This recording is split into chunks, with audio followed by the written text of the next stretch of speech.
Meeting of July 22nd, 2013. It's 12 after 6 p.m. Roll call, please. Mayor Anderson. Here. Gordon Eggleton. Here. Gary Ellingson. Here. Chester Norikis. Here. Roger Sprague. Here. Henry Quant. Here. And Wes Ryan. Here. Please stand for Pledge of Allegiance. I pledge allegiance to the States of America. One nation.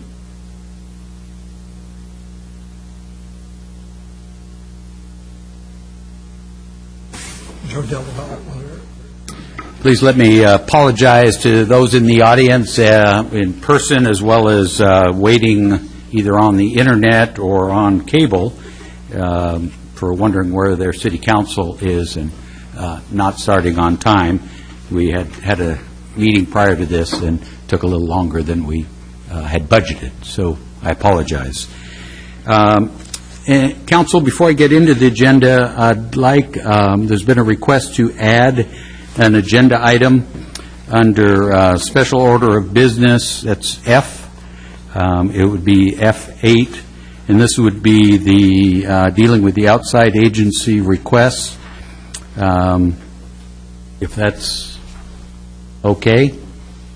Yep. Yes. All right. So we'll consider that as we get there. With that, then, our next item would be comments from the public present on agenda or non-agenda items.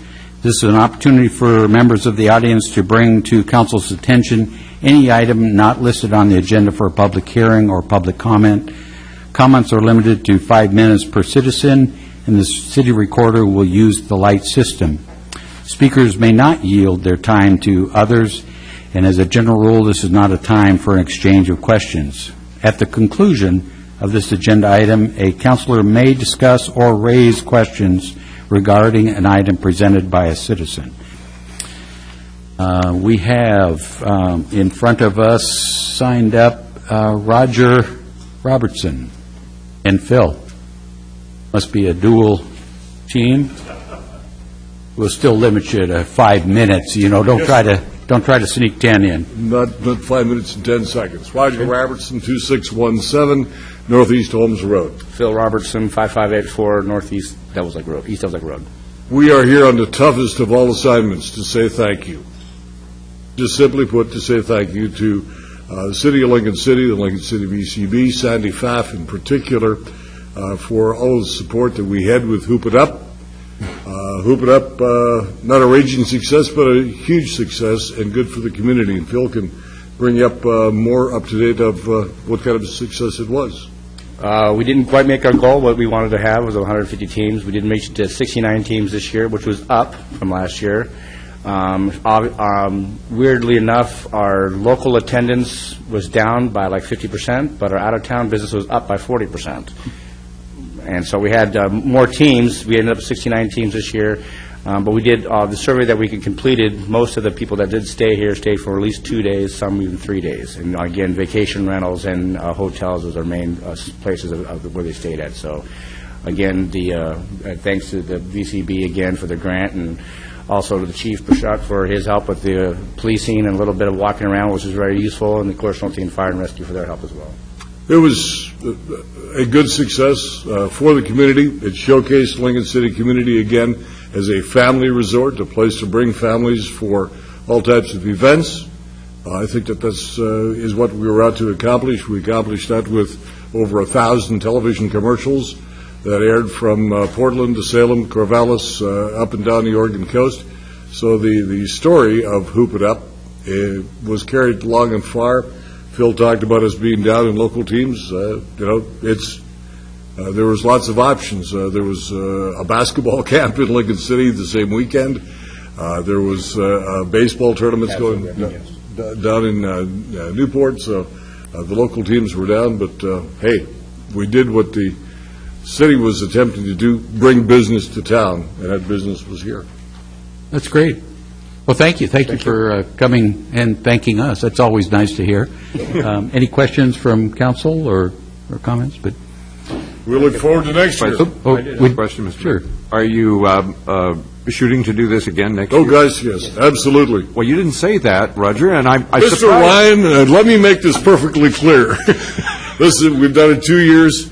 We've increased each and every time. Some things that we'll do differently next year, and we learn as we go. And I think it's going to just not only help it enhance the overall program. Tanger Mall likes it. Chinook Winds likes it. The rest of the business community really enjoys it. The VCB, I think, I think was pretty happy with it. I guess you can ask Sandy that question. But, yes, absolutely. Good. It's a go. Good enough. Thank you. Great. Thank you. Thank you. We have Deborah Williams.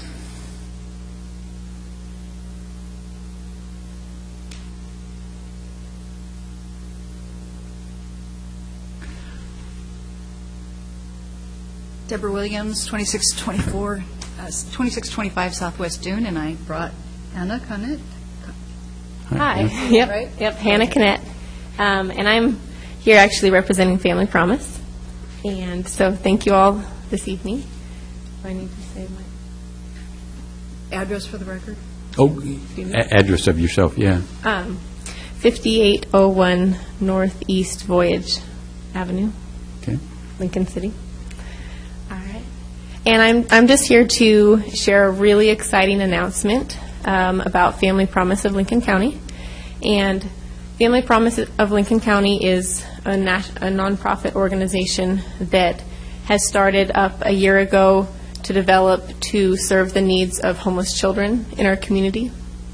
I represent the schools and work with children in the schools to help children stay in school that are experiencing homelessness. And this last school year, we had over 170 students experience homelessness this year.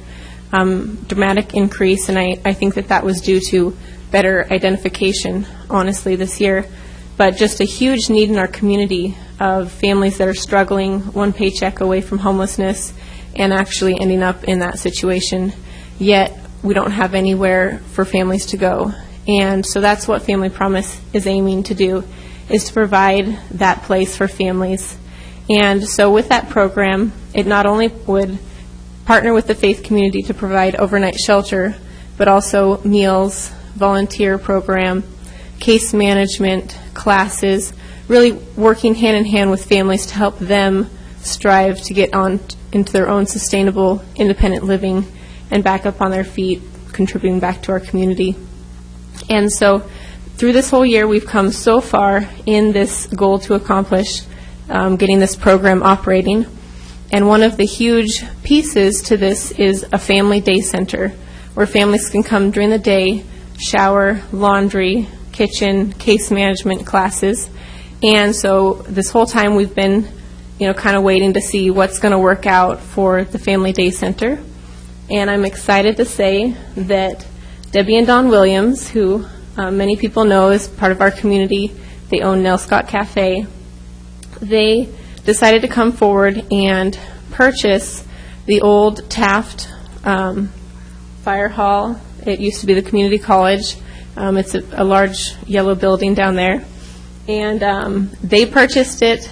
They have a small portion of it that they have some business plans for, and the rest of it they're leasing to Family Promise for $1 a month. And we just signed a 10-year lease. So we are so excited about this. This really shows how our community is behind this project, how everybody's coming forward to make this happen for the children in our community so that they can get back up on their feet and become back, part of our society. No child deserves to be unsheltered. And so this commitment this partnership that was created here is very exciting. We're so appreciative. And this is what we've seen all along this entire year. We've seen our community, businesses, civic groups, churches coming forward, individuals to really help pull this together. It's a community effort. I'm so excited. Just wanted to announce this to everybody. And, we've got many of ways to, now that we've got the building, there's renovations. So we'll let you know how to get involved. But I just wanted to turn it over to Debbie for a moment and kind of explain their commercial endeavor that's going to go on simultaneously that also, it's really helping us in this space, so. Well, when we heard about the need for the day use facility, we had been looking at that building for a long time and couldn't figure out what to do with most of it, and so it just kind of fell into place. And so we are going to be, as soon as the plans, which we just got today, are finalized, applying for permits to renovate the space that Family Promise will be in, and then we will be renovating a smaller portion of that space, about 2,200 square feet. They will be in 4,000 square feet, into a banquet and meeting hall called Taft's. And it's going to be all about William Howard Taft and the history of the area, and that will be for catering, for Don's Coastal Catering, and for banquets. And what we envision doing is bringing the community together, like Friday nights having a community game night and banquet. And on Sundays, when churches can't seem to find a place that can house them all, have that type of thing. And so we're hoping that this is going to be a very beneficial collaboration between both profit and nonprofit. And it's actually, from what I have seen, one of the first in the nation that is a collaboration between profit and nonprofit. So we're hoping that this will go well. We will be having a before banquet coming up. We'll be announcing that soon, so that you can see what the space looks like before, and then we'll have an after banquet, so you can see what it looks like afterward. It's great. Great announcement. Any questions? Thank you, the Williams family, for stepping up. What a nice touch. And Hannah's correct. The community at large, benefits, and appreciate your generosity. Thank you. You're here. Thank you both. Brenda Scrutton.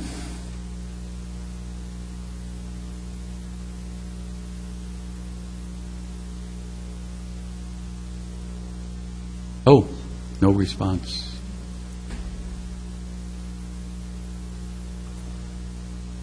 Gene back there. Gene. Oh, not a family member, huh? Oh. No, that's a Scrutton.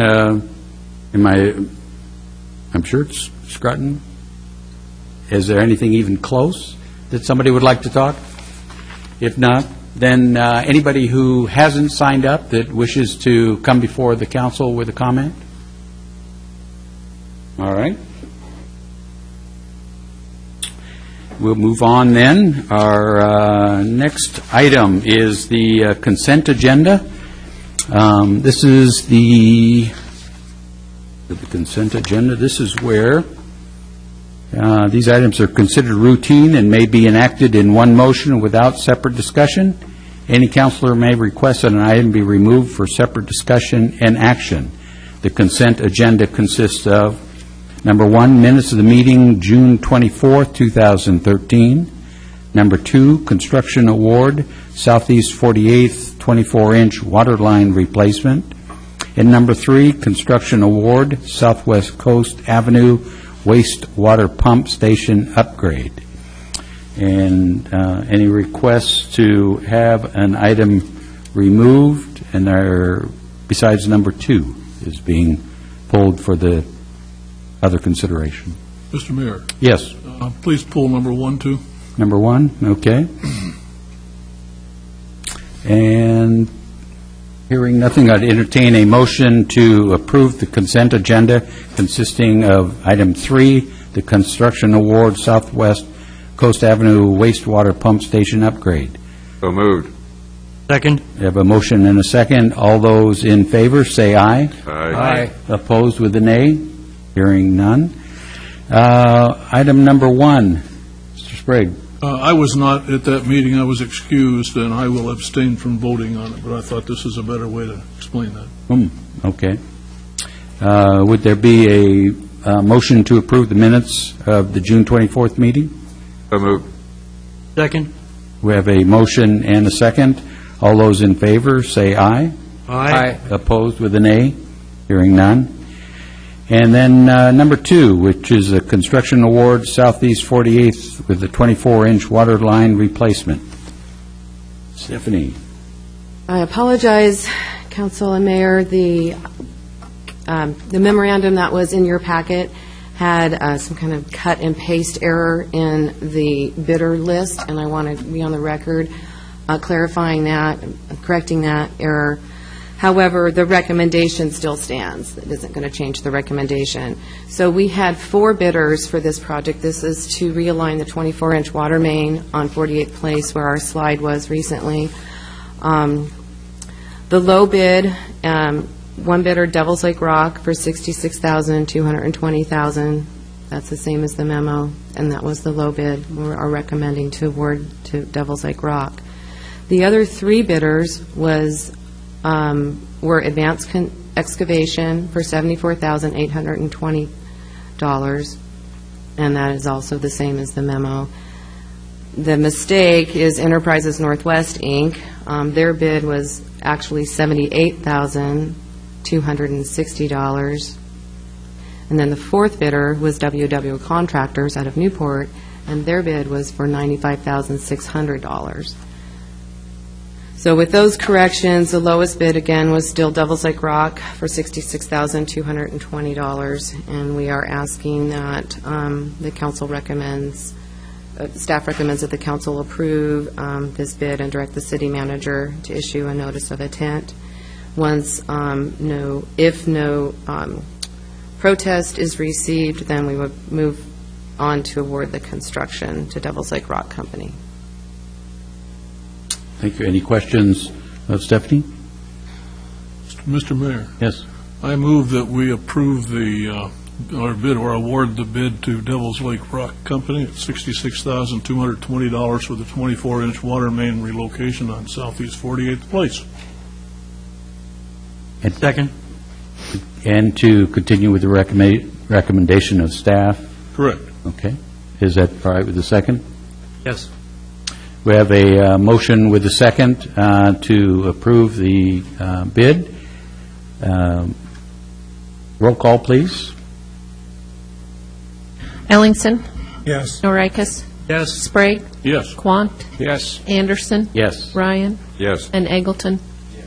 Motion carries. Thank you. Thank you. Thanks, Stephanie.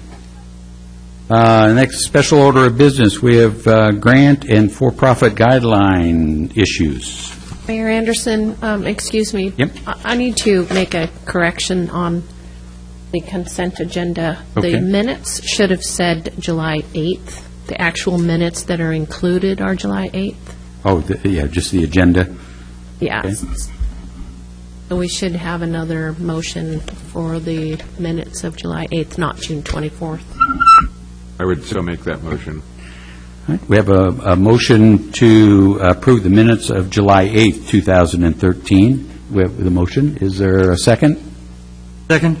We have a motion and a second. All those in favor, say aye. Aye. Opposed with a nay? Hearing none. Thank you. Thank you for catching that, Kathy. Sandy, there you are. Good evening.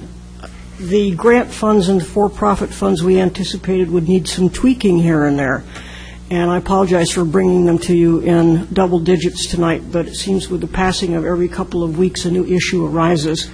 As you may recall, the grant funds that are awarded and the for-profit funds sometimes fund things that are in different fiscal years from when the award is made. And so as a result, we may have half the award go out in one fiscal year and the other half of the award go out in the second fiscal year. There's no budget in the second fiscal year yet.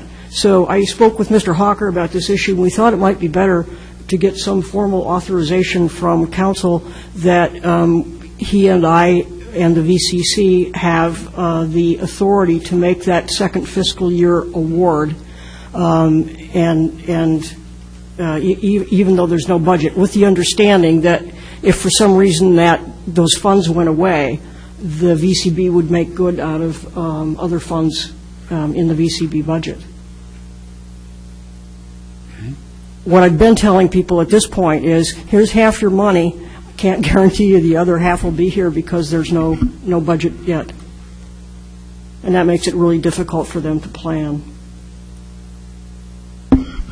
I think the alternative to that is to consider the entire award, whether it's paid out of this year or next year's budget, to be out of this year's budget.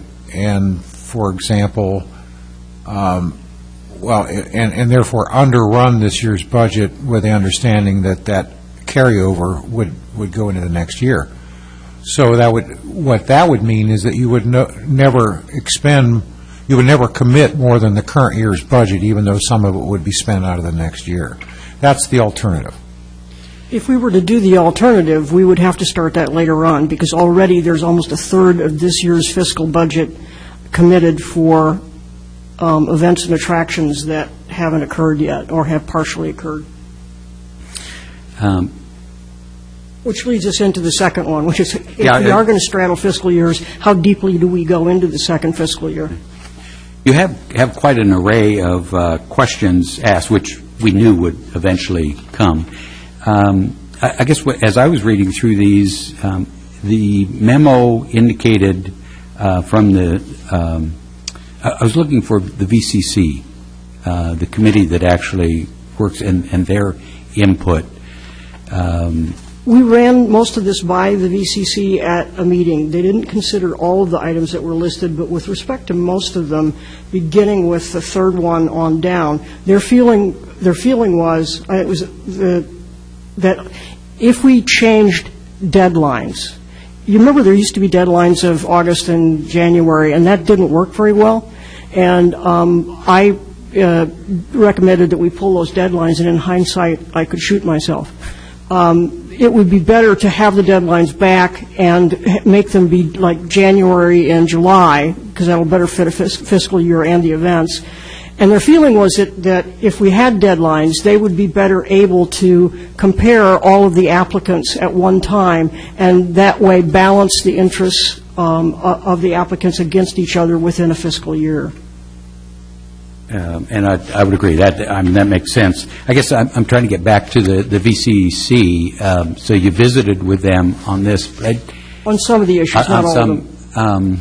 And I can only speak for myself, so I'll let the council chime in. But I think for me, the intent was to put people on that committee that kind of deal with this stuff in their own business realm, one way or another, and thus could make recommendations based on their own experience and stuff. Not that you aren't, but I keep looking to trying to give that group of people the authority we thought we were giving them, right, and getting them embroiled in this, quite frankly, $200,000 of funding of events. And as I went through some of the stuff, I'm feeling like council is getting their hands into it too deeply, and we may have asked it. So thanks for shoving it back, if that's been the interpretation. So I'm kind of resisting, and would love to see where the VCC and hear their debate. And I don't know how we do that, so I again look to council if you even agree. But I think we could deal with the funding issue, but maybe some of the other stuff, shove it right back at them and say, you guys do this for a casino, for a Tanger Mall, for all lodging. I think if the fiscal issue was resolved a little bit, I think they could do that. Okay. I don't think they feel like they have the authority to do the fiscal part of it. That's good to hear. So, Mr. Mayor, okay. If my memory is serving me correctly, basically I think Sandy is doing exactly what we asked her to do this evening. Okay. The VCC was not, and once again, I may not be remembering this correctly, but we're not behind putting as much money into one part of the promotion fund that we ended up putting into it. Agreed. So now we have what we have. And I'm not opposed to having the VCC take another look at this, but and I will support that, but I think what's happening here this evening is basically my understanding of what we asked to happen. I would just... For this to start to unfold, and then as the wrinkles presented themselves, right. back to council, would massage it. Well, Or, I would disagree to that point. And Okay. that may have been the old VCC, but we've changed that committee around, put people on it who are in key decision-making positions. We reduced the committee, correct, Sandy? Yes. Yeah, again, to try to get good heads and be advisors to the council. I'm not uncomfortable with bringing or recognizing that there changes need to be made. I think that's very appropriate. All I'm resisting is that council get into this level of detail when we've got very appropriate people on the committee. And Sandy's carrying their flag for him, so none of this is going after Sandy of shooting the messenger. So let me know if I start sounding like that. Mayor, if I may, and I guess the appropriation issue is the critical issue. I think that's the one that they're reluctant to resolve for obvious reasons. My feeling on this is that, well, Richard's going to give you a little different answer. My answer is that only council should be committing funds for the following budget year. Right. That I shouldn't be committing them. Now, that said, if we have, I'm going to give you an example. We have a budget for $50,000 this year to do X. So we initiate X, we let a contract for X, and at year end, June 30th, we've only spent $40,000, and there's $10,000 work left to do. I feel that's fine, because we didn't exceed the budget amount. Yes, it does mean we have to reappropriate the $10,000 rollover under budget law that's been in existence for 15 years. But we didn't overspend the budget, per se. Right. But if we go in the current budget year and are spending dollars that aren't in that current budget year, next year budget year, I think that needs to be your decision, right. Nobody else's. I would agree. I guess if we could, staying on the funds, because I'm not interested, quite frankly, personally, in straddling into another budget year funds or a commitment for funds that budget committee and everybody hasn't gone through. However, I think the issue we have here is one that we have process. If you've alluded to it, we've handled it often with, budget transfers, where we see, at your example, that $10,000 could easily be moved into the next fiscal year through a budget transfer, or even accruing. So I think we have an accounting issue, first and foremost, that we can deal with this issue, where budget committee and council approves $100,000, VCC commits through events that $100,000. We know when the disbursements are, first and after, and even if an after disbursement is in another fiscal year, it's still out of, as you've stated, the original $100,000. And I think there are ways, there ought to be an accounting way that we can handle, because we've seen it in other mechanisms. Well, we can't accrue. Okay. But a budget transfer, because we know in advance when that disbursement will take place. You got the wrong mechanism. We can do what you're suggesting, but not kind of the way. We can't transfer money in the current budget to another budget year. We can't do that until that budget year comes. Okay. But it can certainly be understood that if we've only spent $80,000 of a $100,000 budget, and there's $20,000 already committed but not yet spent, but it's committed, that to me, it's a given that council will appropriate that money, roll that money forward, if you will. roll it forward. Yeah. That's different than the example I see that we got ourselves into here. It is. We overcommitted Yes. our 100,000 this year. Yeah. Yes. And that I think, we can adjust, but not to let it happen Yeah. again. I think that's right. Okay.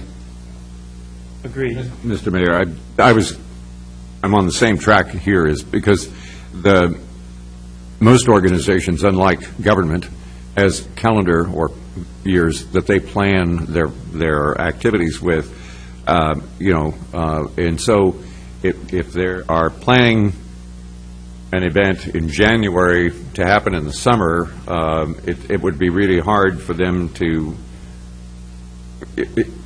like you said, it needs to be able to be, if it's committed to them, it comes forward and it's considered spent, because they have a different fiscal year than we have a fiscal year. So, there's accounting means to do that. I know there is. Well, there actually, the accounting means to do were eliminated 15 or 20 years ago. We can only book things where services have been received, goods have been received, work has been done through the current calendar year. There's no accruals. Can't accrue. Like if you let a construction contract for a wastewater treatment plant that's going to take a year and a half, 2 years, you can do that. You therefore really have made the commitment for the following budget year. Mm-hmm. Council can do that. I don't want to do that. Okay? You can do it with your eyes open. You know where the funding is and so on. Staff shouldn't be committing money in the following year. It's one thing to underrun and not finish a project, and we come to you and say, this is money we didn't finish this project, we'd like to roll it over, and there's never been a problem with that. That's what I was referring to. And that's what we're speaking, yeah. Yeah. That's what I was referring to. Sure. Mr. Appicello, you... I don't think David and I are on different pages on this. I just think that number one, if you are contracting with someone to do something, gosh, it's nice if their contract begins and ends with the fiscal year so that we can budget for it. But if it crosses fiscal years, then we just require a non-appropriation clause, which preserves to, frankly, the budget process, the ability to get out of a contract if for some reason the funds aren't available. So you can, of course, get to the end of the budget year and then you in good faith, you fund the continuation of something, but because you respect the process, the budget process, you can't, not put that out in that contract. Well, I guess I'm not interested in not honoring the contract. And I think we had Hoop It Up right in front of us is a good example. Their event was in late June. The likelihood, I don't know, but hypothetically, they haven't produced their end report in order to get their second half of their funding until a new fiscal year. That's exactly right. So it ends up, they've already done the event, they've done everything, they did it by a report in another fiscal year, but the money should have been set aside for it. So in good conscience, we've got to find a way, and I think we've outlined it here. So maybe, are we saying... as a contractual matter, you put in a non-appropriation clause because you don't want to, pretend that the budget process doesn't exist. But of course, you're going to keep your contractual commitments, and in good faith, you're going to put money in. But if for some reason the money wasn't available, now I'm not talking about where the product or the service has already been performed. We're talking about where contracts cross over fiscal years, you put in a non-appropriation clause. Okay, and I don't know specifically what all that might mean, but I don't want to work it out here either tonight. So that's the detail I was trying to avoid. But I guess and I don't mean to speak for council, so you do need to weigh in. But for me, we need to get back to the budgeted amount, the 100,000, and regardless of when it's paid out, what fiscal year, only 100,000. Work out the details of how we get it out there. Personally, I agree with your recommendation that, of getting back to the two application dates. It makes sense now that we've experienced the other way. I think you hit it well with first come gets all the money tendency, and this would break that up. As long as there's a provision that there was still money in that second application date, I don't know if you split it 50-50 or what, but maybe over time we know when the majority events are and kind of use it proportionately. But Well, I'm happy at this point to ask Mr. Apicella to put that contract in, or that clause in those contracts that are coming up in the future and finish out this budget year, since we're in it and we're okay, with the remainder of the funds only, and then take the rest of the issues back to the VCC. okay. And by the way, look at the TRT and so on, and if the events look really strong that you're getting applications for that you can't fund, come back to council. Right. Let's look at the budget. Let's say, hey, and particularly in view of the fact that we overcommitted at one point and we're kind of undercommitted for this year, let's ask the council to consider supplemental appropriation if we have the funds to do it. But I think we can get it on the track, right, back on the tracks pretty easily right now.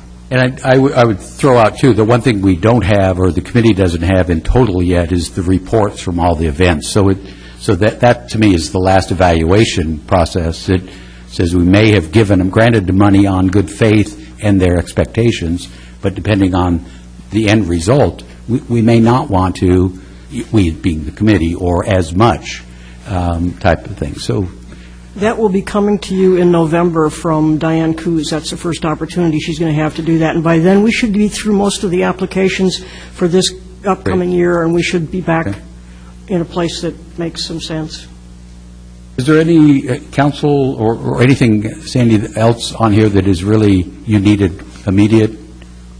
I really think that I can take the rest back to the VCC. And what we can do, if they make significant changes, I could just do an updated contract or an updated application for you all to consider either in a consent agenda or in some other fashion, and just do it like that. Because personally, I was encouraged by the multitude, because the fear, and Gary, you alluded to it, when we first budgeted 100,000, the committee said we'd never spent 75, cut it back, and here, in essence, we're 130,000. So that's good signs. Yeah, the need is growing. Gotcha. Any other comments from councilors? Mr. Norakis? On the last page of your memo, Sandy, you indicate that the time demand on both the VCC and the VCB directed to administer these funds is already extreme. Will this eliminate some of that extremity for you? I think it will, actually, yes. I hope it does. That's certainly my intention, to simplify it as much as possible for you. Yeah, resolving these issues will make each and every one of them easier to deal with. Good. Thank you. Mr. Mayor? Yes. When do you think you could have them resolved? Back as a VCC-supported series of recommendations. Is that going to take next VCC meeting is the second Monday in August, so I conceivably will have something. I'll put this in the agenda, and I conceivably will have some answers that day, that night. So I could bring it, if it's necessary to bring it back to you, I could bring it back to you in the second council meeting in August. It's going to be sooner than later. Yeah, I think it needs to be for their sake and mine, in terms of addressing questions from the outside. Okay. And Sandy, I would also offer, whether we generally can't do it, you meet on the same nights we meet, but if there's another time that a counselor or two could attend and add flavor, make that offer anyway to the VCC, if you would. Right. I appreciate that. Thank you. Okay. Anybody else? All right. Other item, then we have minor partnerships with Visitors Convention Bureau. One of the If you looked at one of the expenditures of the VCC, or the VCB fund, rather, you would see a membership in the Oregon Sports Authority. And if you look at that from the outside, you think, what the heck is that for, and what are we spending $500 or $400 or whatever it is for? But it is because we created a partnership that's face-to-face between me and their executive director, Drew Mihalik, enough so that when Hoop It Up came around, I could pop up and say, Drew, can you get your guys to help them promote Hoop It Up? And they did that with press releases and flyers and running around Portland and doing some things that Roger and Phil could not have done. And, oh, by the way, to answer Roger's question, yes, I am in favor and really pleased to have Hoop It Up here and hope to see it back next year. So I guess that I'm leading into saying that those kinds of partnerships are really important. And they're hard for me to explain sometimes. They're hard to see from the outside, but they're critical. And so, they're usually small like that. So, for instance, historically, the VCB has been part of the Celebration of Honor, which was started by Chinook Winds and meant to go all the way through town and include all of us. And we don't do a lot, but we get them some red, white, and blue floats and so on. Sometimes the chamber, goes to variety of functions.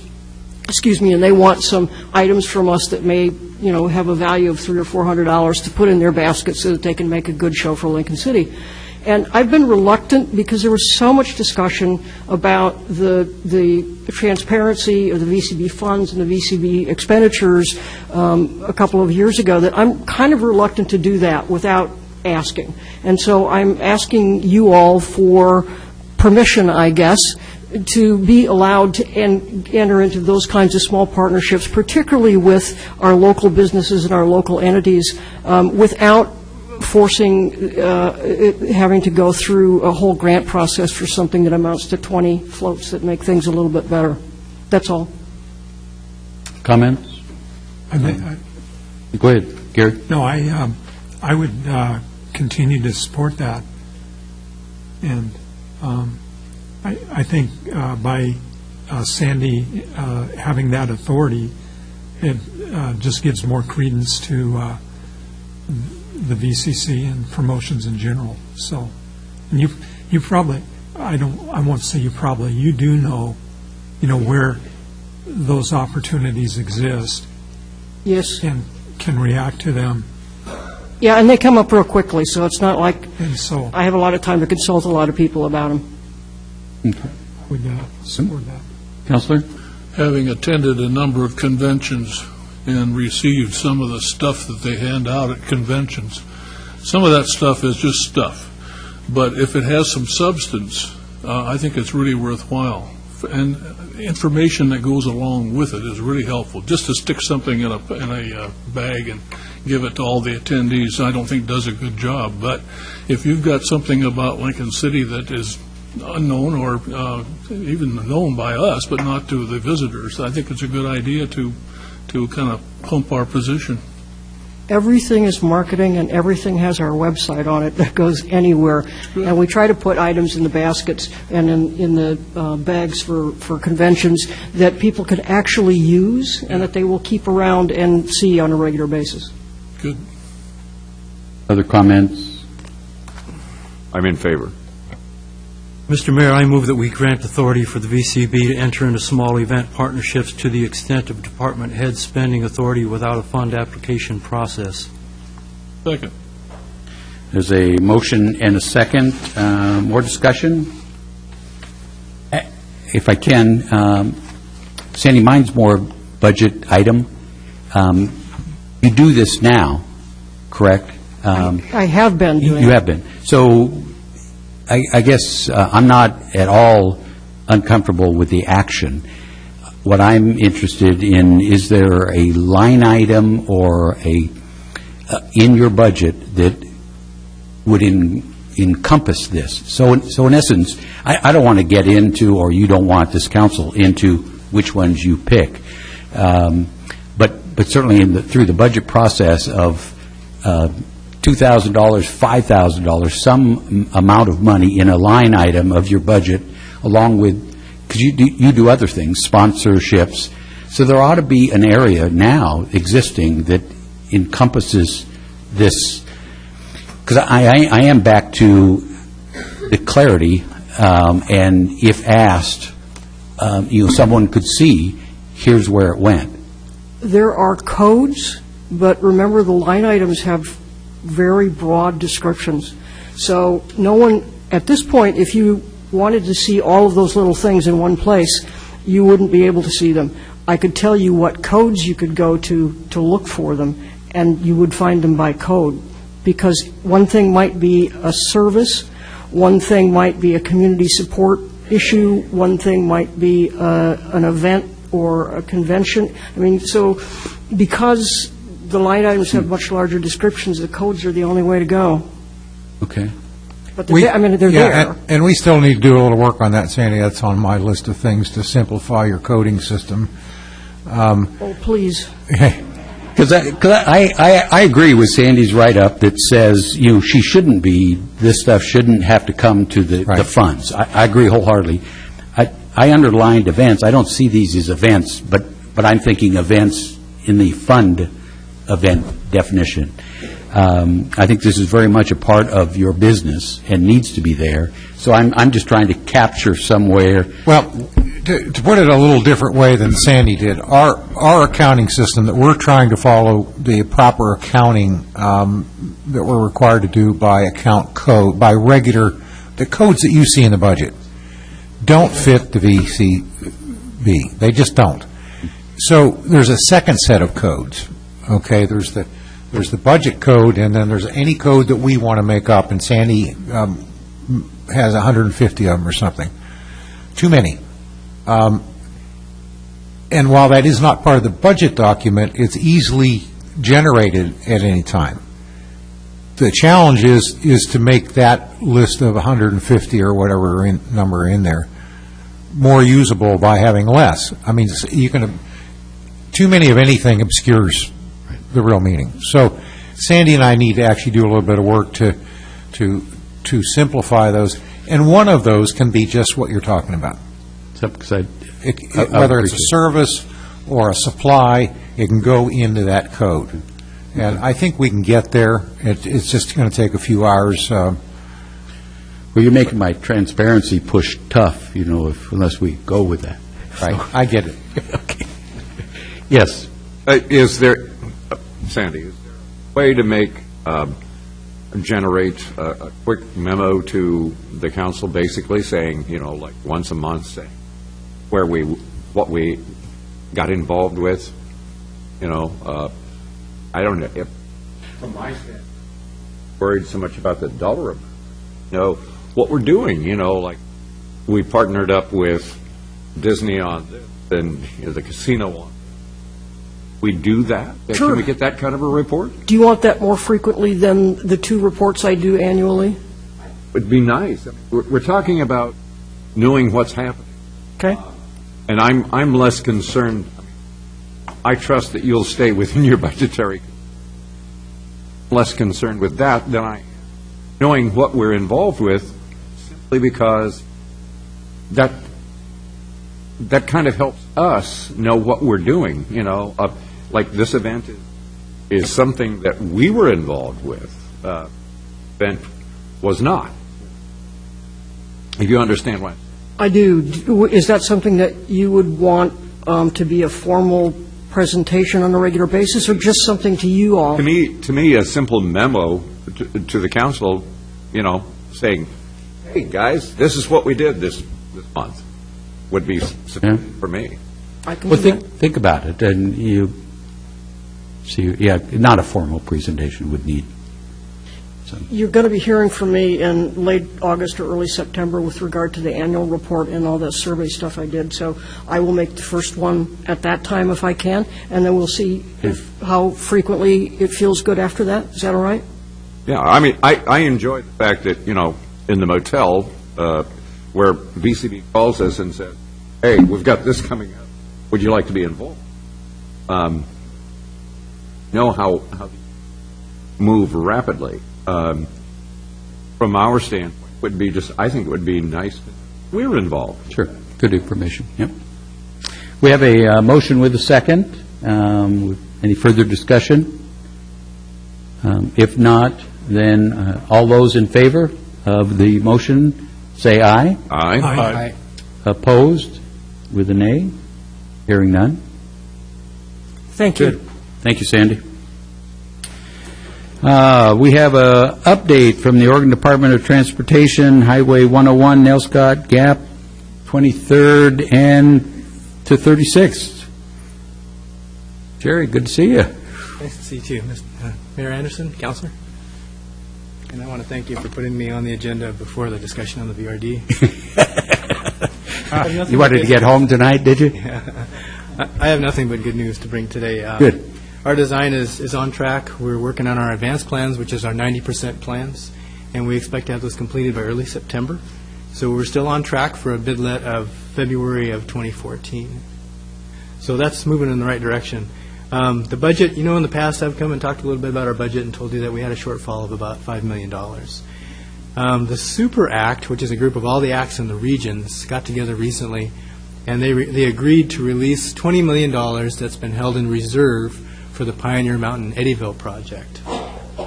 And they've also agreed in principle to divide that equally amongst the areas. So that would mean that $5 million would come to this area.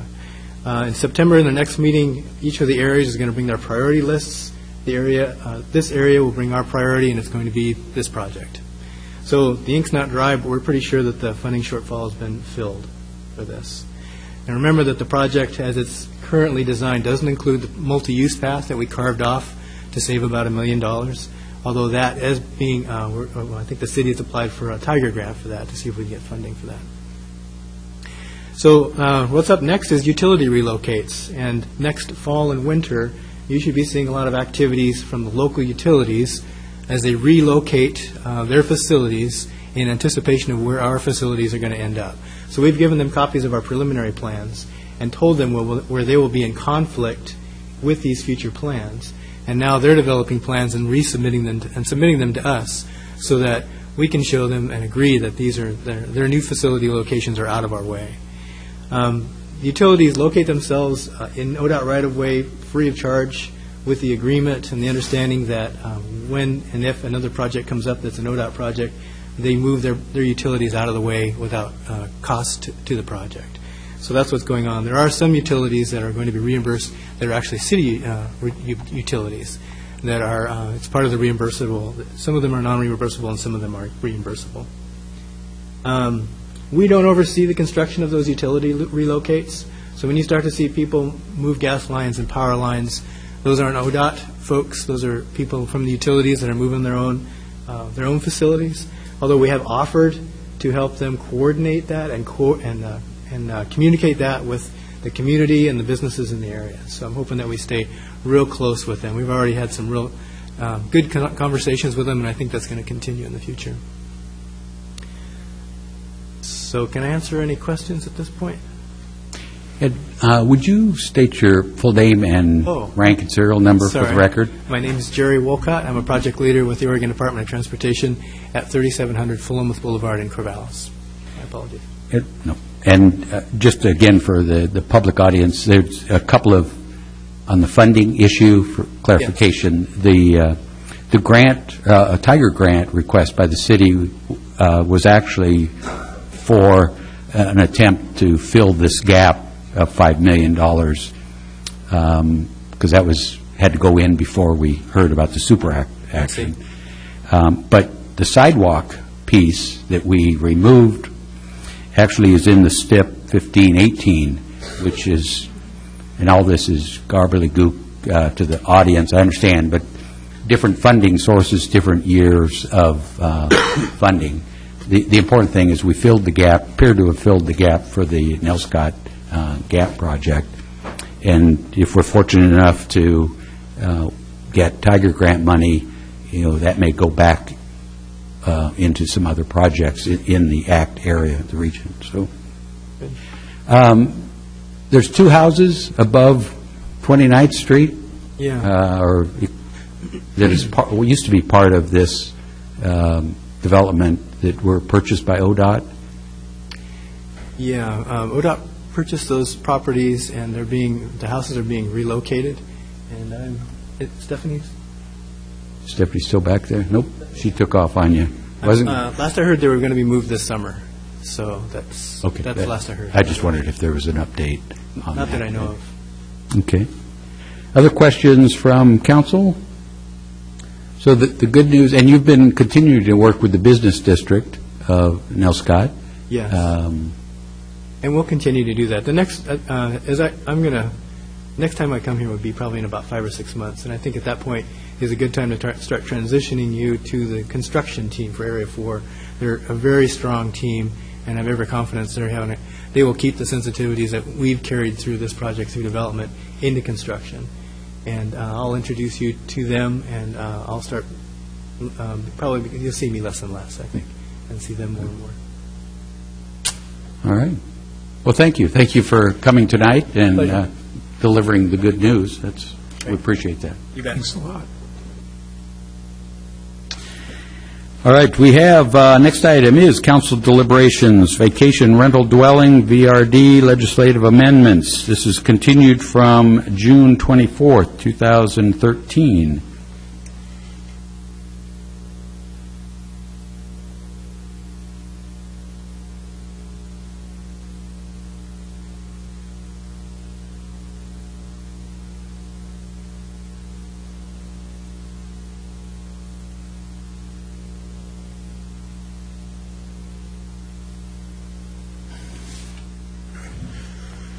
Mayor, councilors, this obviously is your deliberations. You had the hearings in 2 previous meetings. You left the record open, and it was closed last Tuesday at 5 p.m. And we got comments right up to 4:57, I think, on Tuesday. So you got a very extensive set of comments. We gave them all to you in one piece, so you'd have that to deal with. Just for a reminder of people, the consensus committee presented 20 recommendations. This piece of draft legislation you have before you that you had the hearings on addresses the first 5 of them, and that's about whether there should be some limitations on the areas of where VRDs should be located or can be located. Then another on if there is such limitations, and that ends up creating nonconformities. In other words, existing VRDs would be in the no zones, how those should be treated, whether there should be a sunset or not. And then also there was an additional recommendation about how to allow when an owner dies and there's existing reservations for the VRDs, to allow the honoring of those reservations. And in the last meeting, there was some mention of maybe just allowing backfilling during that. You have existing reservations in between basically between the owner's death and the date of that last reservation, whether you would allow backfilling on that. In the hearings, I presented a whole bunch of maps, and one of the questions or one of the suggestions, I think, from Commissioner Ryan was to give you the maps in a report, which I've done, and you have, I think, 36 maps or so.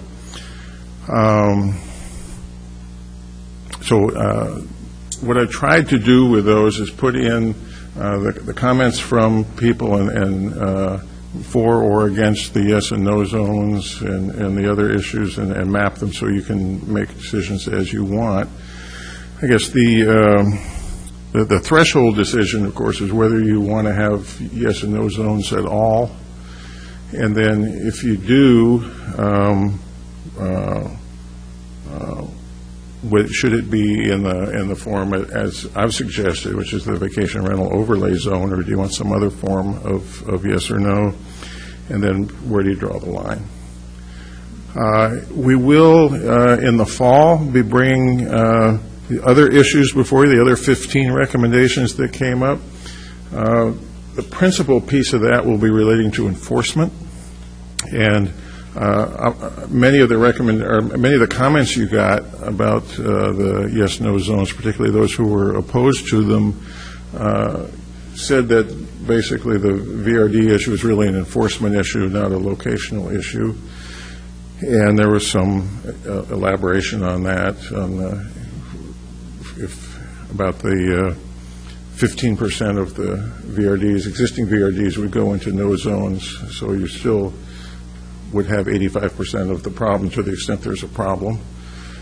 Anyway, enforcement, looking at who will be responsible for violations, because whether it would be the people staying at the VRD owner, the management company, and so on. And also issues relating to parking, allowing multiple ownership, landscaping, and so on. And again, we expect to bring those back in the fall. At this point, I'm prepared to run through the maps if that's what you want to do, or I'm at your disposal. One, I guess I'm very appreciative of the staff report and the size of the maps and the detail that you provided. I think that was real helpful to go through. And with your descriptions, it was very helpful. If the public hasn't, that's certainly an item they ought to look at, and on today's council packet, it's easy to get to on the website, lincolncity.org, and ought to peruse.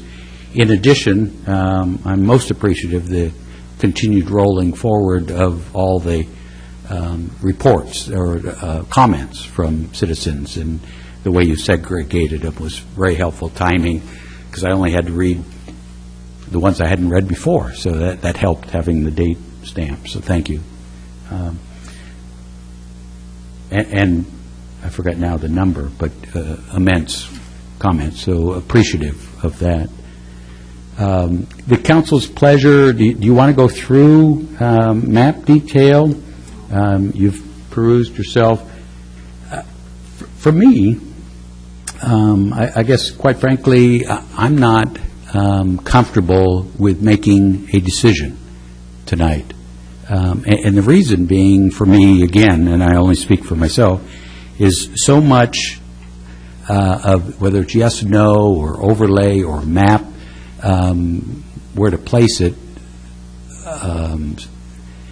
so many other things that are tied to those in my own mind as I mentally went through and said, if I go with a yes, no, I want all these other things happening, and we haven't brought them forward yet to flush them out. Mm-hmm. So, I'm kind of leaning council to, we've got this, got it captured, the record, is closed, we've maybe figure out if tweaking it a little more, or what could be done, but moving to some of the other things as well, because I'm viewing this whole thing as a big package, and I think in fairness to legal counsel, Richard is also coming up to speed and identifying other issues or ramifications that I'd like to hear from before I make the big decision. But that's how I am. So I don't want to not allow you, Richard, to have the stage and go through this PowerPoint and all these maps. But other comments? Mayor, I too am uncomfortable making a decision. One of the problems that I'm having still is in the north end, where we're cutting across pieces of property. I just find that to be really hard to deal with. I lived in one piece of property up there several years ago that was half residential, half commercial, and it was just one piece of property. And it was cumbersome when I went to try to buy the place. It was very difficult, and I would think that putting one of these lines through a piece of property would make it very encumbered. I'm also uncomfortable with some of the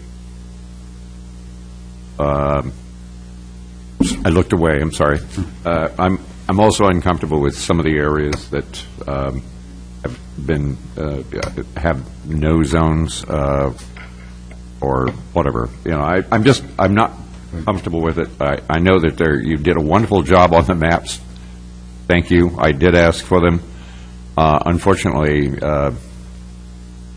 I just, after a while, my eyes were going crazy trying to figure out exactly where I was, what I was doing, and what I was looking at. And the one thing, though, like I said, it was that in some of the areas where we have the line drawing across a half a lot or a fourth of a lot or a third of a lot just really bothers me, and there's got to be a better way to do that. So, yeah.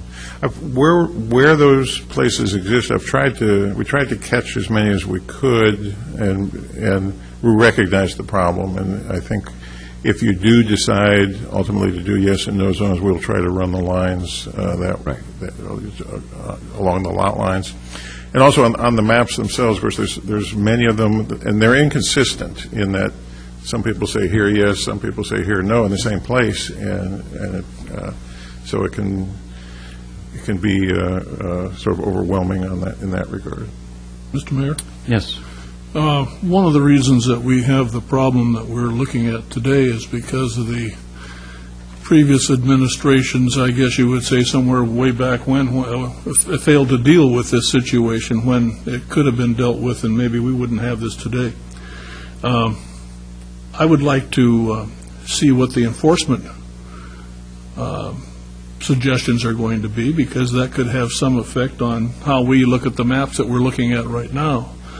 And so I would like to see the whole package before we start saying, well, let's go with this map or let's go with that map or whatever. I just think we need to see this as a full package rather than piecemeal as we go. Henry, any comments? Same? And Gordy, your thoughts? Well, that's about where I'm at, too, and I do agree with West, like where the properties are cut in half. I don't think that's right. Yeah. Quarter them or something. Agreed. Gary or Chester, thoughts? No, I too would like to see, you know, if you kind of think about this like you would think about a puzzle, and there's a lot of pieces around, and this may not be a good analogy because hopefully in the pieces of a puzzle they'll all eventually fit. But I'm wanting to see how certain of them come together, you know, before committing to them, to make sure we're not forcing something into a place that it isn't well thought out. And I know too this. Well, I don't know, but this is such a large issue. I don't want to be unrealistic and think we could get every single last little detail exactly perfect. But I think we're a long way from even that. Or not a long way, but just a few months, or however long it's going to take. We're a distance away from even that.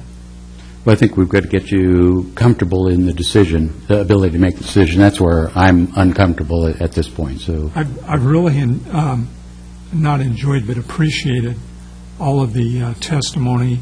I missed the last meeting, the council meeting that addressed VRD, and was able to view that, you know, on the city website.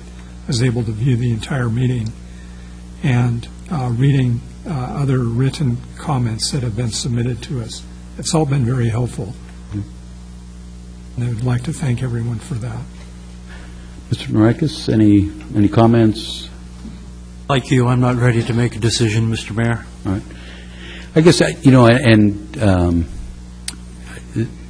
this is not intended to give any reflection on the working group or their recommendations, because I think they did what we asked them to do and putting it forward. And what we're finding is there's a difference between making the recommendation and now trying to put those recommendations into law. And that's where I want to get comfortable about. So to me, we're still on track. Just want to make sure everything's in order. A question that I have is, and I look to council, Is there a way to do some things simultaneously? The map, whether it will exist or won't exist, obviously has created a lot of comments, angst, all this kind of stuff. And to the working group's own admission, there were parts of town that, not a lot of attention was given and stuff.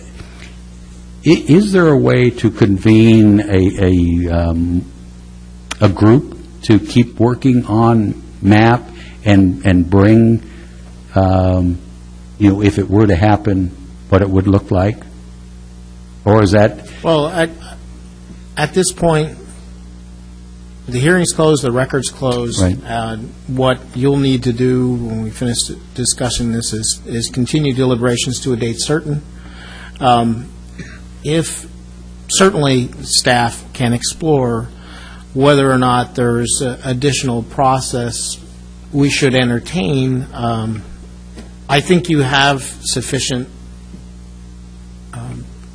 personnel and planning commission that if in fact your professional staff believes that we could further refine this and we want to do further process, we can run it through the planning commission and back to you with appropriate notice if in fact we need to do renotice. But I don't think there's a need to convene an ad hoc committee or anything like that. I think it's pretty much in your staff's hands, legal and planning staff. Okay. And I think we can try to narrow the issues. And in a sense, if what you're looking to do is to continue this so that you can consider the entirety of the, 15, 20 recommendations, not just considering the first 5 or so, if you want to catch them all up later and then you have them all before you, I think we can certainly do that. And if we find that there's something that we need to take additional comment on relative to the map, then we could explore whether or not we need to do some renoticing. Okay.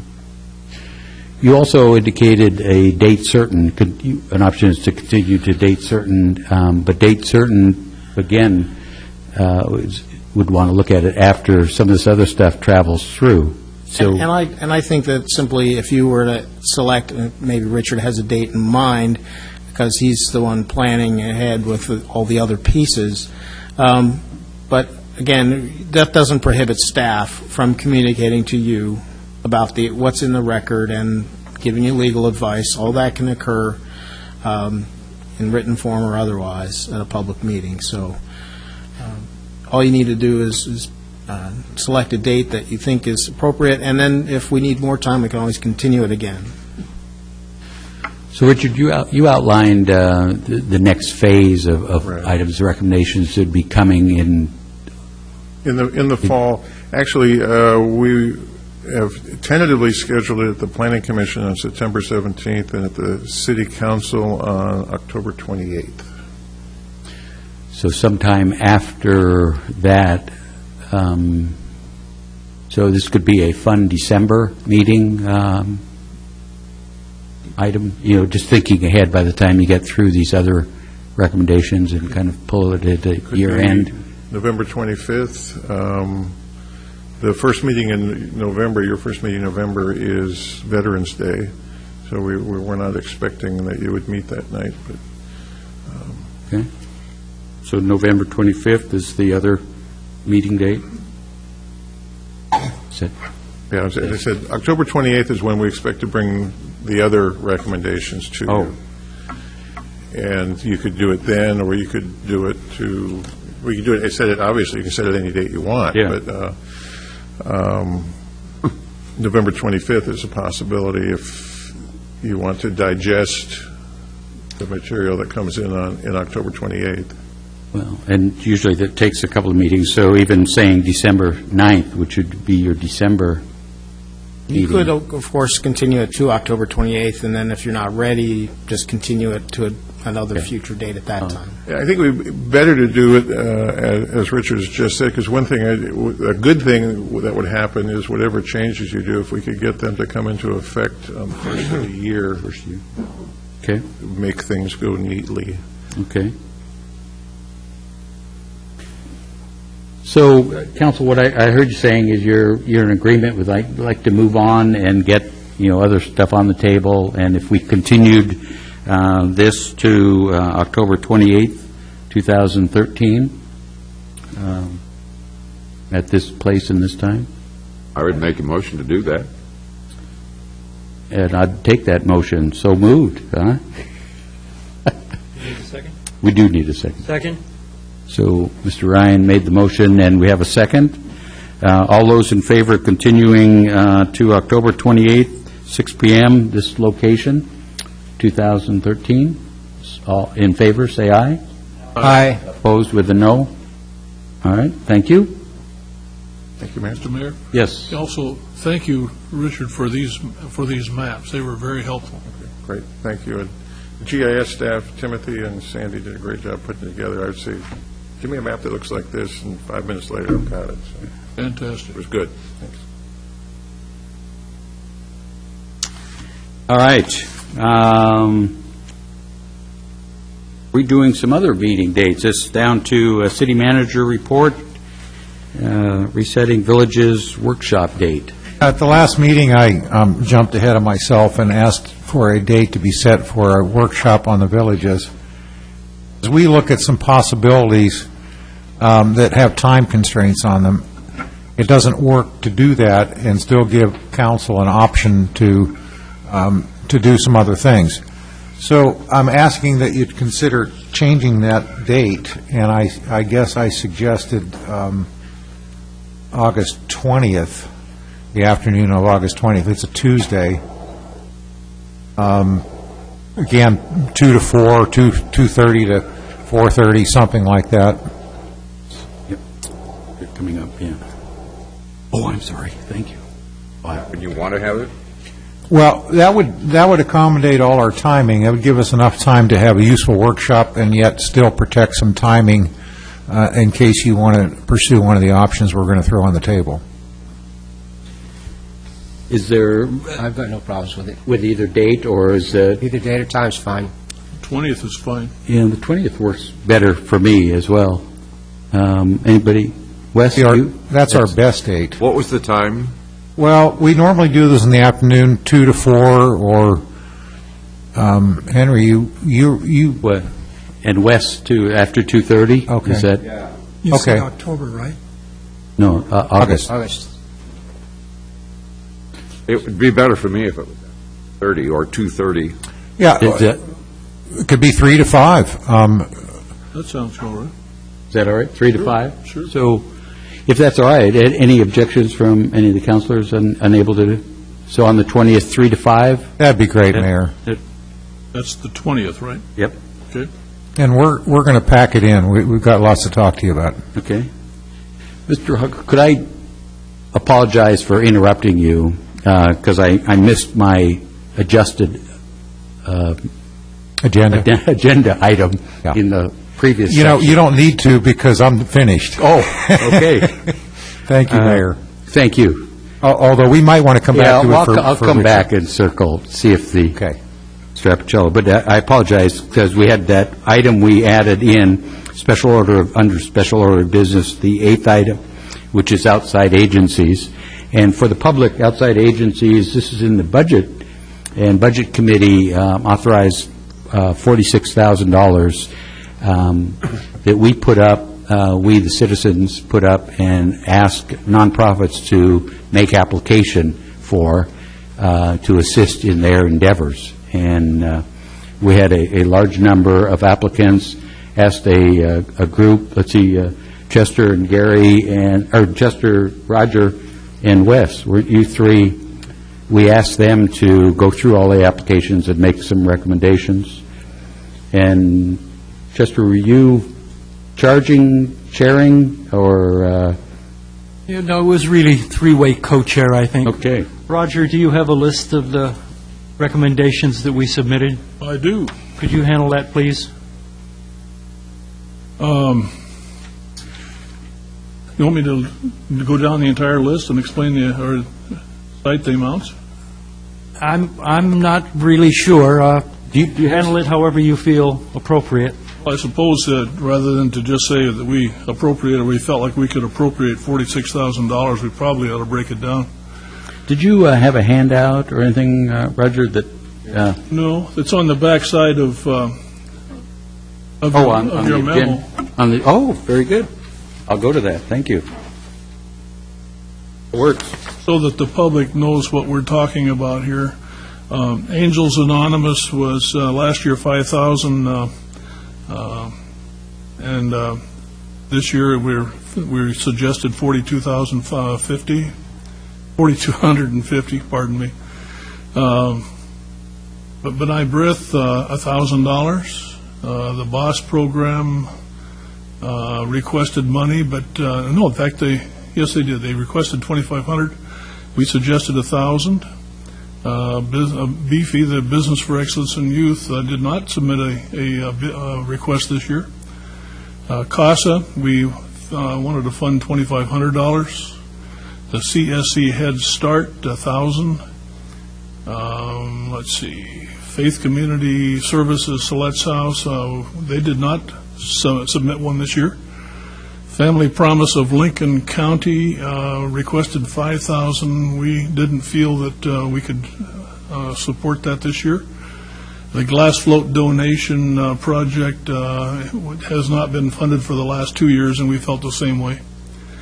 Helping Hands requested $7,500, and we didn't have the money for that. The Lincoln City Food Pantry, again, requested $10,000, and we felt we should fund that. Lincoln County Animal Shelter, for the last 2 years, we have not funded, and same thing this year.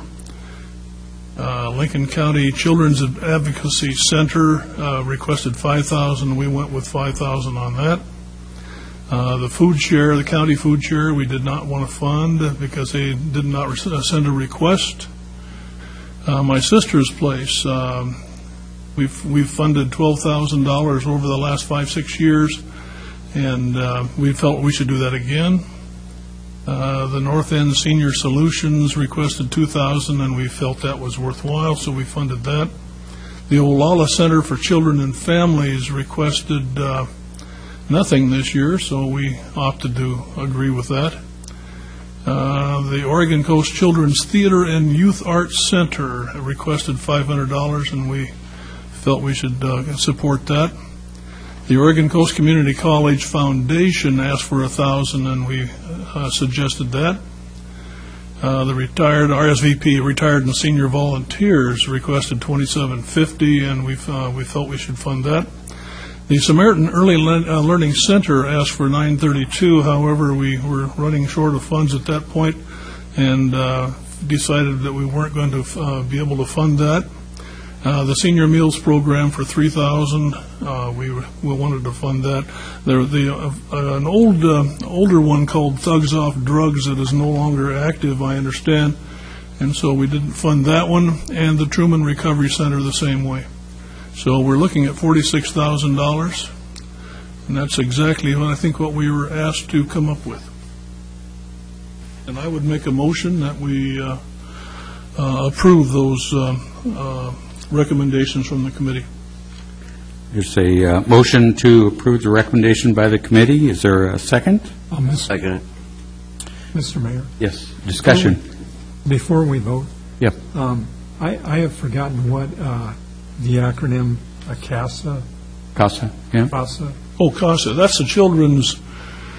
Well, you don't have to, but I mean, what? The program is that kids who are taken from certain homes need an advocate, and so the CASA program uses volunteers who are trained to advocate for these kids.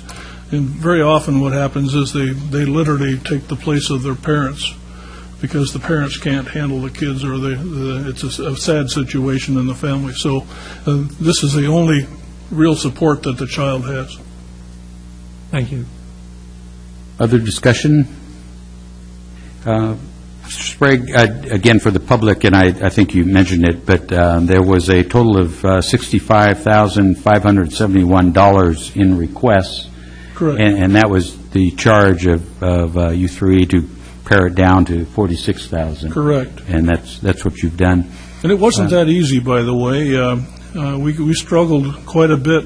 There were 3 or 4 of them that we obviously felt needed to be funded the way they were requested, but then we started looking at the balance, and we were paring down here and paring down there, and finally came up with where we are now. And there seems to be a theme pretty much of children and food. Does that remains to be a heavy consideration by your recommendation? Yes. Okay. I noted there were a couple of new applicants. And again, any in particular why some weren't given any consideration? Not to put you on the spot, but I'm looking at like Family Promise is a brand-new organization and first time. The reason that we opted not to fund this year was because it is a brand-new program. It's still in the development process. It will not go forward, is our understanding, unless they get a certain number of churches. And at this stage, they don't have that number of churches, and so we felt that it was a little questionable at this time if it would go forward. So if they already have the number of churches and their program is in place next year, we'll consider that. Good thinking, good thought process. Also, Your Honor, they have not yet acquired their nonprofit status. Oh. Right. That was a major stumbling block for me. Yeah. Oh, yeah. I'm surprised. Okay. So we have a motion with a second. And do you have any abstentions or conflicts of interest on this, just out of curiosity? Thank you. I forgot to mention that. I'm the treasurer of Angels Anonymous, and I've been told in the past that even though I was treasurer, that it was not a conflict for me to vote on this. An unpaid position, officer, director, unpaid, yes. is okay. Totally volunteer. Anyone have a relative that may work aside from a unpaid position? Just want to make sure that there's nobody's I do. So I have actually a daughter who works for Benign Breath Camp. Okay, so not an officer or No. director, unpaid. So She's paid.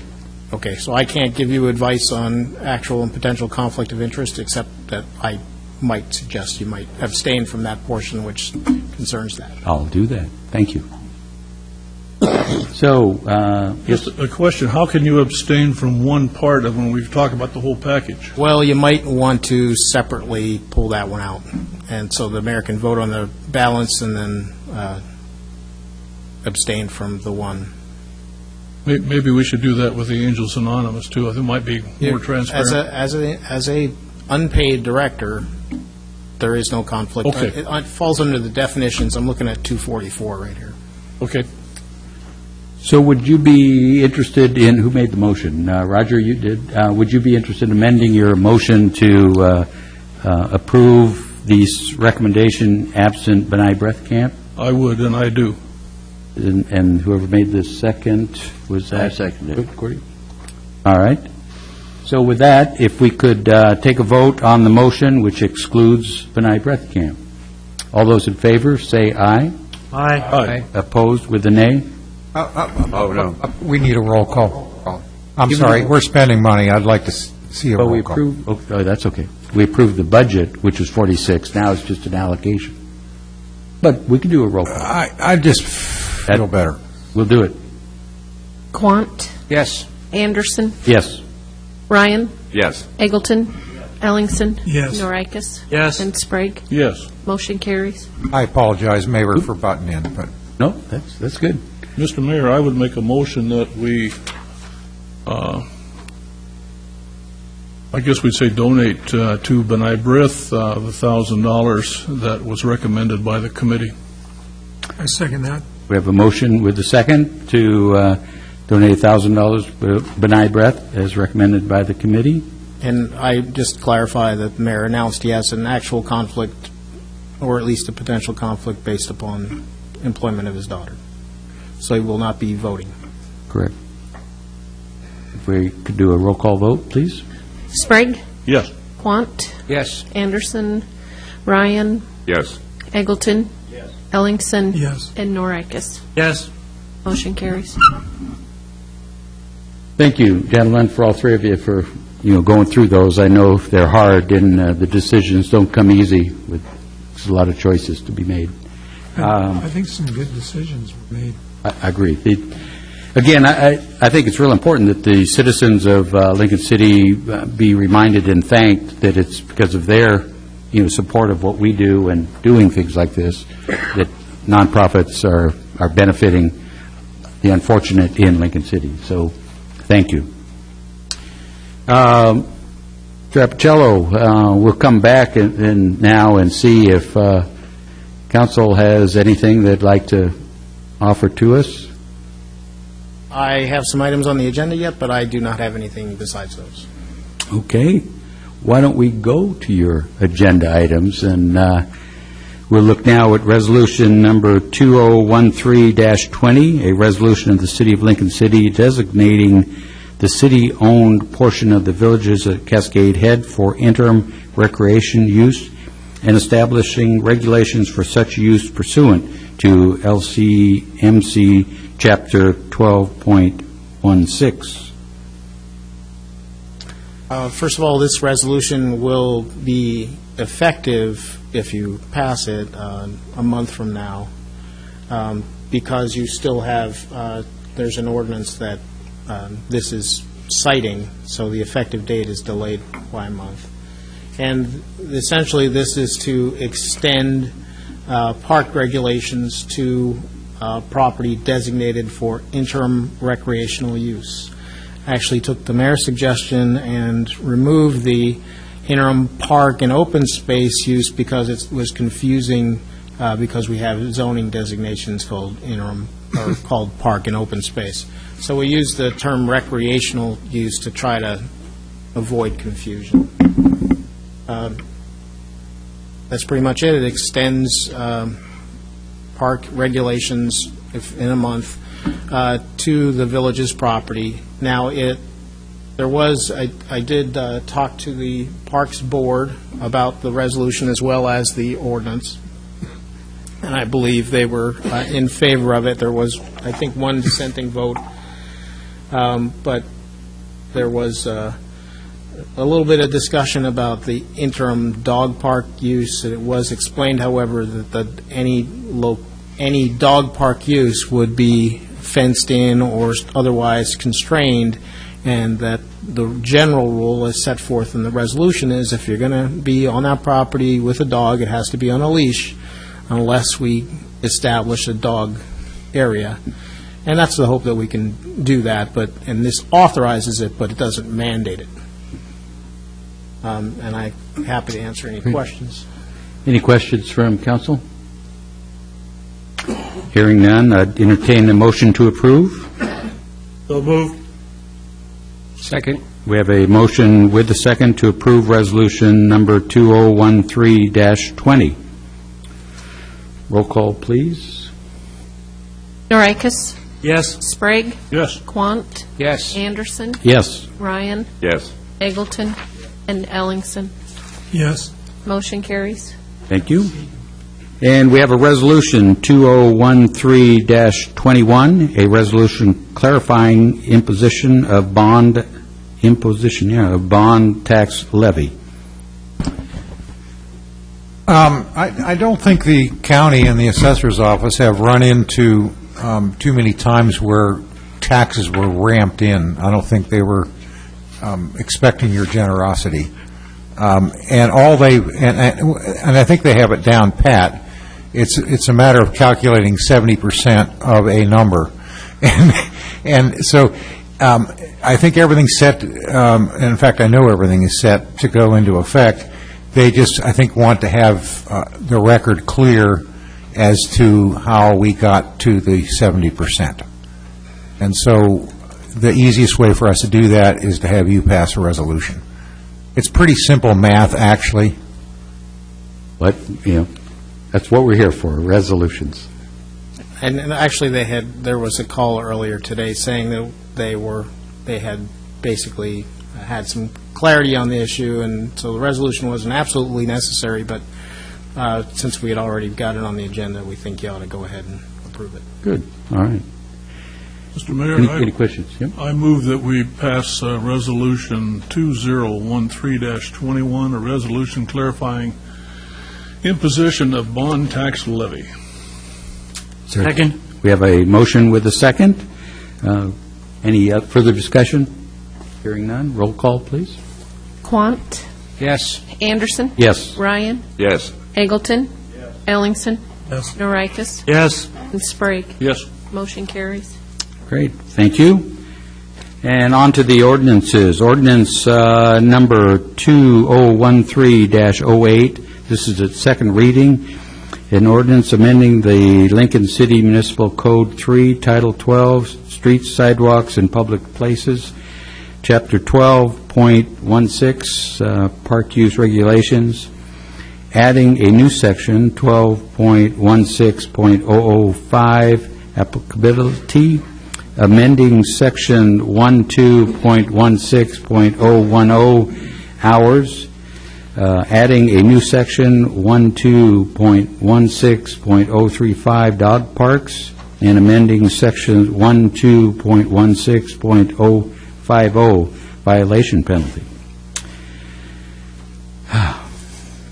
Okay, this is the second reading of an ordinance amending the Lincoln City Municipal Code, Title 12, Streets, Sidewalks, and Public Places, Chapter 12.16, Park Use Regulations, adding a new Section 12.16005, Applicability, amending Section 12.16010, Hours, adding a new Section 12.16035, Dog Parks, and amending Section 12.16050, Violation-Penalty, relating to extending and expanding park use regulations. And the only change I can, well, the change I have to, I guess, read is that the change I mentioned on the resolution, in order to avoid confusion with the zoning districts, I changed the words park and open space to recreation. So in the whereas clause, it now says interim recreation use instead of interim park use. And let's see, in 1216.005, it now reads that all other city-owned properties designated for recreation use or interim recreation use instead of park or open space use or interim park or open space use. And also in section 1216.010, we struck the words park and open space and added the words recreation use. And in section 1216.035, struck the words park and open space and added the word recreation. And in 1216.050, struck the words park and open space and did not need to add the word recreation there. And because I suffer from random capitalization, staff suggested that I reduce the number of capital letters that appeared in the ordinance. And the blank line in the whereas clause, the Parks Board did recommend approval to the City Council. Good. Thank you. Any questions regarding the ordinance? Yes. Since I was not here for the first reading, does that mean that I have to abstain from voting on it this time? No. Okay. I have read it. Any other questions, discussion, motion?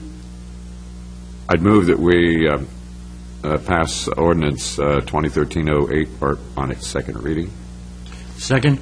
We have a motion with a second to pass ordinance number 2013-08 on its second reading, and that would adopt the ordinance. Sprague. Yes. Quant. Yes. Anderson. Yes. Ryan. Yes. Eggleton. Yes. Ellingson. Yes. And Norikis. Yes. Motion carries. Thank you. Finally, ordinance number 2013-10. It's first reading. Okay, this is the first reading of an ordinance amending the Lincoln City Municipal Code, Title 13, Public Services, adding a new Chapter 13.06, Reimbursement Districts, relating to a mechanism to facilitate reimbursement for the advanced financing of public improvements. This was, I brought this to you at the last meeting and asked for permission to bring it forward. Essentially, this creates a, based on the City of Ashland ordinance, a possibility of a reimbursement district, which would allow a developer or property owner to upfront the cost of public facility extension past undeveloped properties, and then we would establish through an ordinance a reimbursement district to allow that person to be repaid over a 10-year period, their fair share, or rather the fair share contributions from the benefited properties.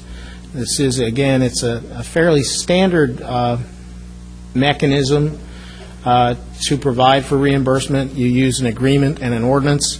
And in your code, your public works staff actually pointed out that it kind of contemplates that you will have this mechanism. It's just that you've never actually adopted the mechanism. So this should help them bring a couple other projects forward. Again, this is the first reading, and as we has been our practice now, I'm not asking for approval today, but rather approval of first reading and continuation of second reading to the August 12th meeting with the opportunity for the public to submit any written comments that they might have to, I think, August 7th.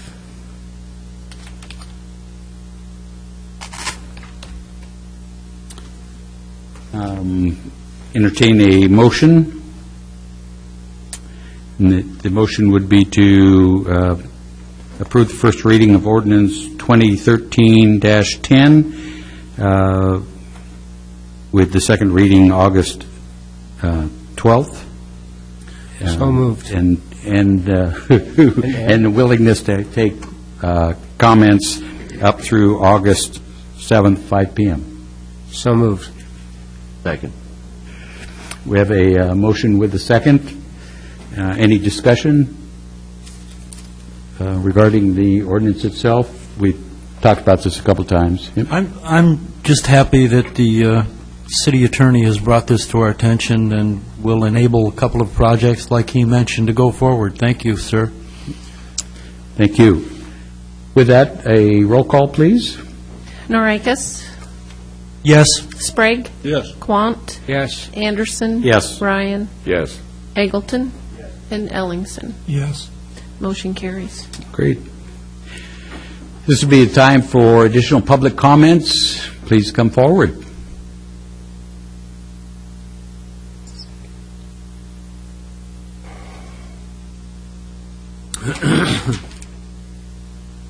I need dictionaries, phone books. Good evening, gentlemen. My name is Carolyn Ganshow. I live at 4788 Southwest Beach.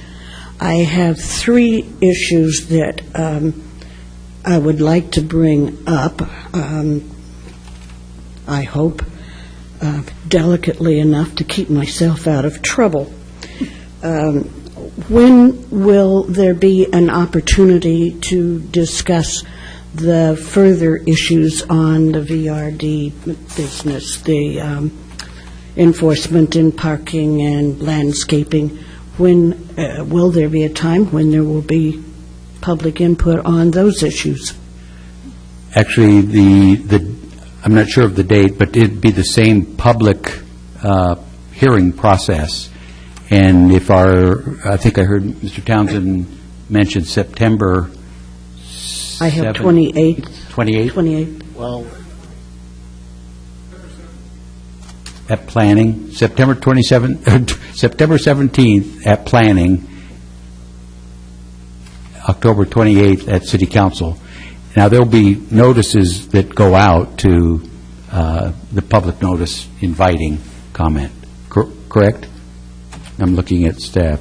Do we mail out? yes, we'll be providing, well, again, it's not, a lot of these won't be land use regulations, but Good point. I think we'll make sure that there's a good public process to We're not going to be mailing letters to property owners. It's not Okay. zoning.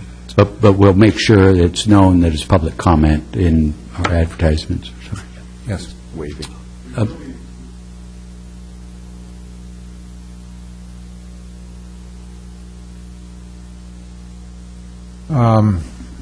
Okay, if we have, whatever parts we have remaining, if we're going to do another Measure 56 notice, we'll provide as much notice as we can. So the easy answer is you've got the dates, show up. All right. Yes, sir. I would like to request, I hope this is not necessary, but I've been uncomfortable about a couple of issues. If planning has any questions, any meetings, when they do look at these regulations and past when they were making lines on the map, I would like to be sure that there was fair representation of all the, a group of the working group membership. Excuse me. And lastly, again, a delicate issue, and I try to be polite about this. Mr. Townsend talks about planning staff having made some yes or no decisions.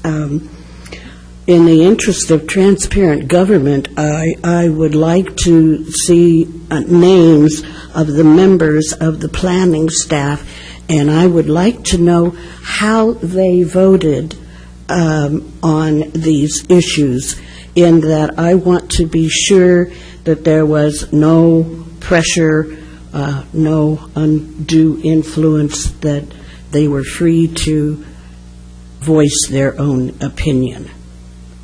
I see you looking at me like...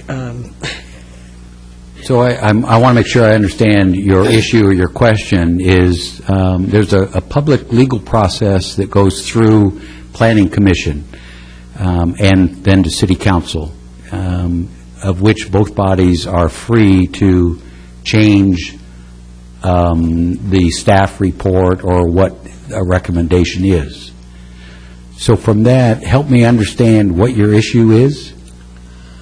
Specifically, staff made recommendations, and it was reported to us that they made decisions one way or another. I want to be sure that they were absolutely free to voice their opinion with no undue influence. Carolyn, I don't know how to help you there, because we get, as you can see, Planning Commission and City Council get staff reports all the time that I have to make the assumption is a staff project before it comes to us. But it's just that, a recommendation data of which these bodies, council and commissions, take public hearings, make their own decisions. So I don't know how I'm able to even address your concern.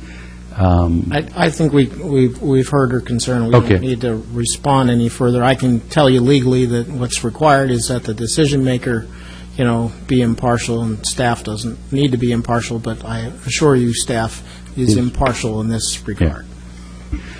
I'd like more assurance than that.